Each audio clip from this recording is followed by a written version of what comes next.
You know, growing up in a 1950s suburban town, I often wonder what my town was like back then.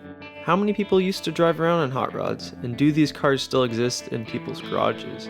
Well, a few years ago, Troy Ladd at Hollywood Hot Rods discovered a barn find show car from the 50s. The car became known as the Dewar Coupe. Over time, Troy and his shop fixed the car up and got it mechanically sound. A couple of years ago, Troy had me come over and film its first drive in many years.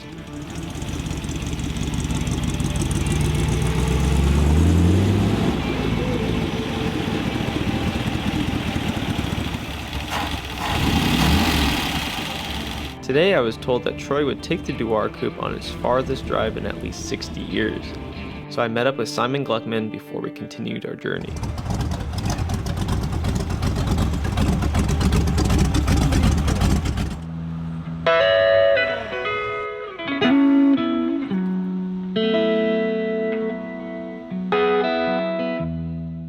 Hey, I'm Simon Gluckman of Bedlam CC. We've got a little run today, so at the moment we're at Foster's up in Burbank, and we're driving down to the meet, which is Warehouse 1 down in San Pedro. The whole warehouse district down there is just awesome. So there's a bunch of hot rods meeting down there, and hopefully it's going to be a good day.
So, hi, Troy Ladd, driving the Dewar Coupe today. So 32 Coupe, it was built 55-58, put into storage 1960, and it's never really been out in the light of day until just recently, till I found it. It was originally a show car, so there's a lot of things that were not finished properly for a safe driving car.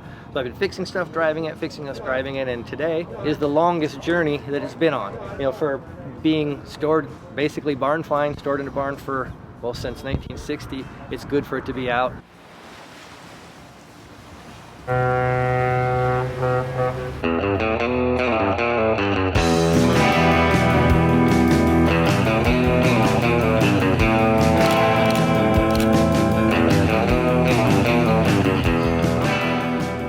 What's up, my name is Andy Lazarus. I'm from LA. This is my 1931 Ford Model A Coupe. It was hot rodded back in the day. I found it in South Central LA. The guy who had it for 15 years sitting in his backyard inside a garage, and I always knew about it, and he was one of my friends, and I ended up trading a 41 Chevy Coupe for it. From what I've known, from what I've gathered, it was built and raised at a meat shop on Figueroa and 33rd, but they did the checkerboard for a while. I guess they were racing it, and from what I think is they pulled the four-cylinder at some point to do the V8 swap, and they never did. So it's been sitting, from what I think, from the early 50s. And so I've had it for 10, 11 years now. The guys from Runs Custom, I picked all the parts on, and they finally got it, put it together for me, and I've been driving it as much as possible ever since now. A 32 Ford grill shell, has the original Dago dropped axle, juice brakes, 53 Merc flathead with dual carbs. Headers, there's a 39 Ford tranny, all traditional. I try to keep it all early 50s, pre-53-ish, around that, 54-ish style.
So we're halfway through our cruise. We're actually on the Palos Verdes Peninsula now. Today I'm driving my 33 Roadster that was built by Jimmy White of Circle City Hot Rods. Perfect car for a perfect day. This thing's got a Dodge Hemi in it. It's a baby Hemi and goes like stink when it needs to.